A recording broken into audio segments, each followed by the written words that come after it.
Millions of grasshoppers have invaded Las Vegas. It's even on the national news. It's crazy. There's like millions of them. Last night when I was coming home, there was 50 grasshoppers stuck to my door. What the hell's going on here? One grasshopper said, "If you don't like it, leave."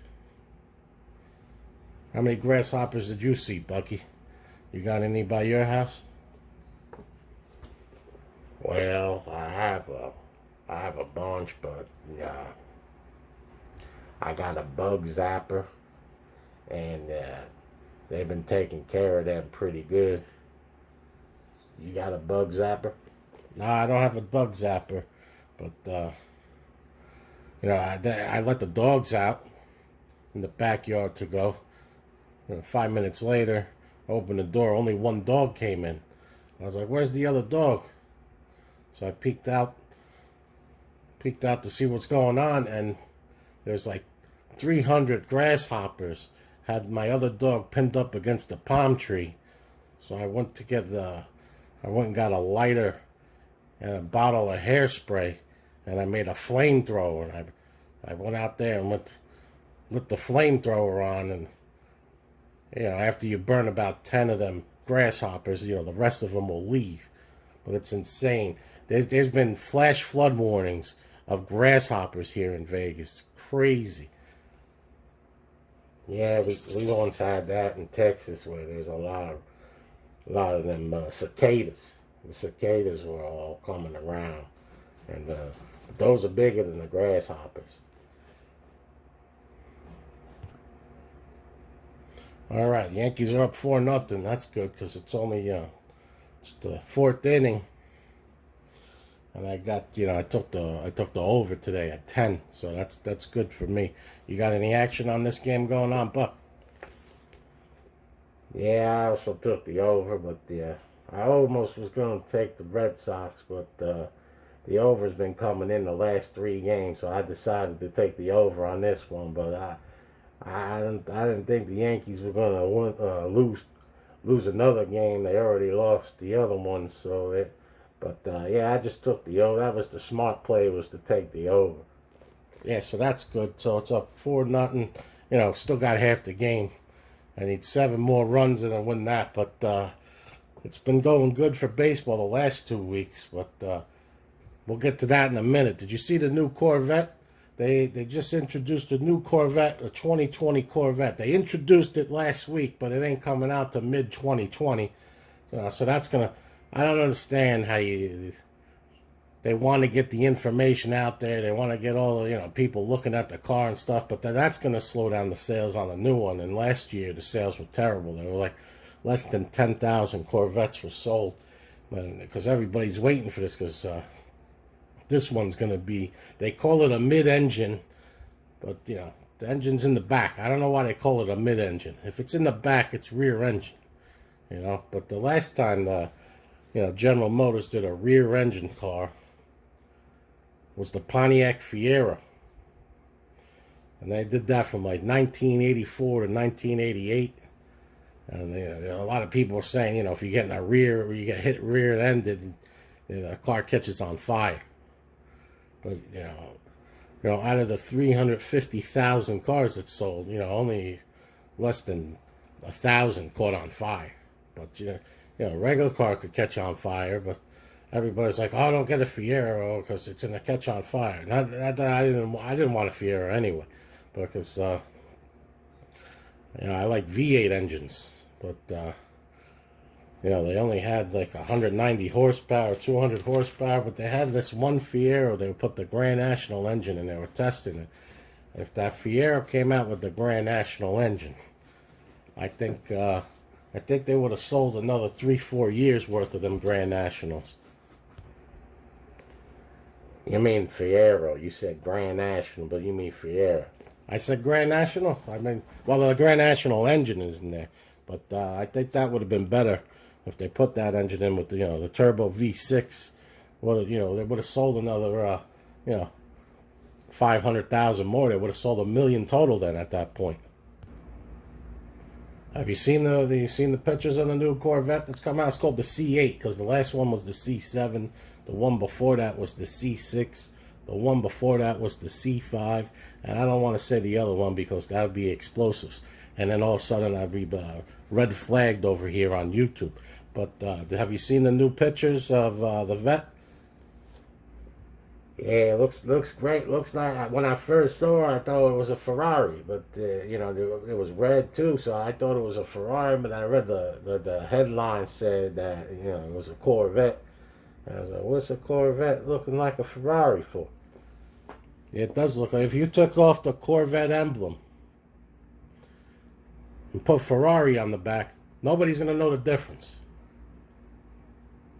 Trust me, nobody will know the difference. I wouldn't, if I had a Vet, I wouldn't do that anyway. The Vet looks great, rear engine. I thought this car would be over $100,000, so when it came out, they said it was going to be $50,000, right? And then like 4 days later, they said it's going to be $60,000. So within 4 days, it already went up 10 grand. So we should have bought a couple Vets and then sell them for $60,000. We would have made a couple, you know, couple 10,000, depending on how many Vets we got. If you do the math, you buy like 4 Vets at 50,000 and you sell them for 60,000.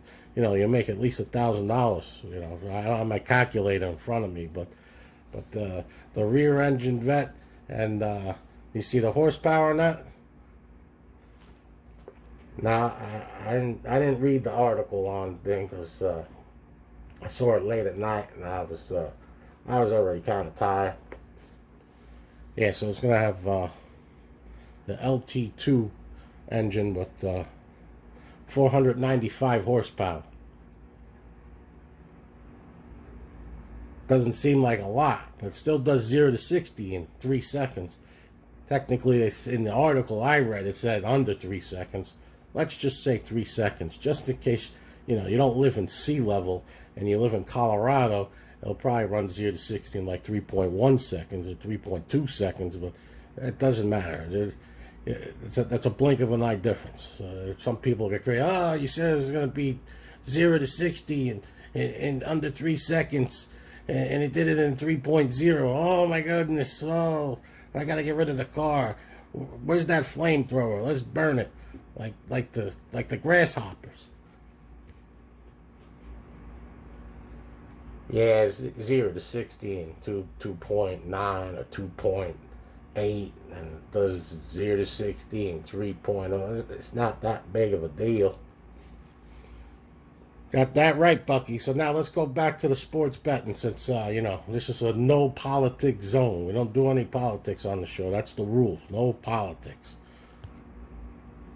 Okay, so this week I'm 11-4. But I got this Red Sox Yankees over right here so either I'll be 12-4 or 11-5, depending on the outcome of this game that's playing right now. But last week 7-2, so 11-4 this week so far, with 1 game remaining, and 7-2 last week. That's pretty good. The last 2 weeks have been good, and you know, I don't know if you ever tune into this, and a lot of people do sports betting. The numbers kind of fudulate. They get a little fudulated with their numbers. You know, they'll be like 22 and 19, and it'll be like, well, we won the last 9 games in a row. We're on fire. 9 games. We're 9-0 the last 9. But that's not really what the stats are. So I'll go down because week 1 and 2 I didn't do too good in baseball. So let me get my stats. I had to. You know, you got to keep track of your stats if you're going to be a professional sports bettor. Buck, you keep track of your stuff?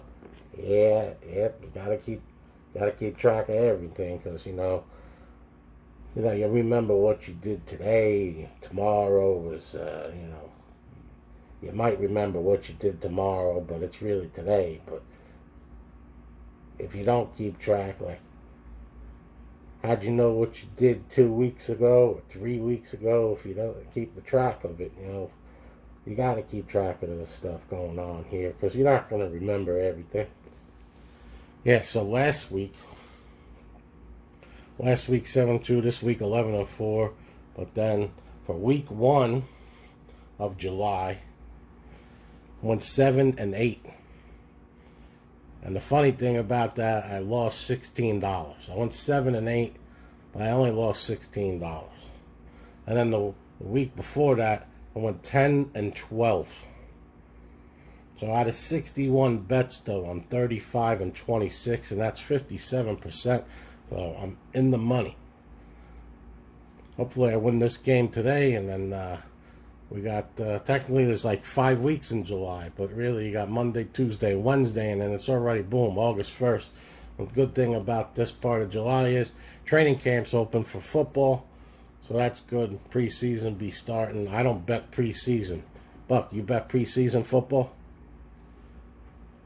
Well, yeah, sometimes I'll do like, I do the half. I don't do a full game because the start is, they don't play the whole games, especially like week one. The starting quarterback will play maybe like one series, and then they'll bench him, and then they'll put the second guy in. But usually the third and the fourth string quarterbacks will play the second half of the games. So that's why I only bet the first half when it comes to preseason. There you go. That's a tip. Bucky just gave you a tip. I'm betting preseason football. I stay away from it. I don't need to do it. But I'm going to tell you right now, 35 and 26, that's with in-game betting. This in-game betting is making sports betting easier. Problem is, throughout the country, you don't have that, and I don't know any bookies that are running apps yet. But if I was still doing that kind of business, I'd develop an app, because this in-game betting is it's the future. Most bets in Europe, I think it's like 65 to 75% of all bets made on sports are in-game betting. Like right now, it's 4-0 Yankees playing the Red Sox in Boston. You could actually get on your app and bet right now. You could take Boston plus 4.5 runs, or you could take the Yankees minus 3.5. I'm just sticking with my over bet. That's it. That's what I'm doing. I think we'll end the podcast on this. What do you think? I think we've been over 10 minutes now. What do you think? Buck, you think that was a good episode? This is your second episode. How you like it, Buck? Well, the first episode, was just getting used to all the talking and stuff, and you're kind of making fun of me with, with 1 or 2 word answers. So I'm more used to it now. So yeah, I'm talking a little bit more. So I think this episode is better. It was funny in the beginning, and I don't think we could make sports betting funny. If we could, then probably ESPN Radio would be calling us. You're right. You can't make sports betting funny. Make sure you like, subscribe, do whatever you got to do. Get this out there. If you like this, promote it. Do something. Do a good deed or something. Do something. Tell somebody. Even if you don't like it, tell somebody. Say, you know what? I was listening to this podcast, Vloganza, and these guys are nuts. They're stupid. They're idiots. Whatever you want to say. Bad news is good news.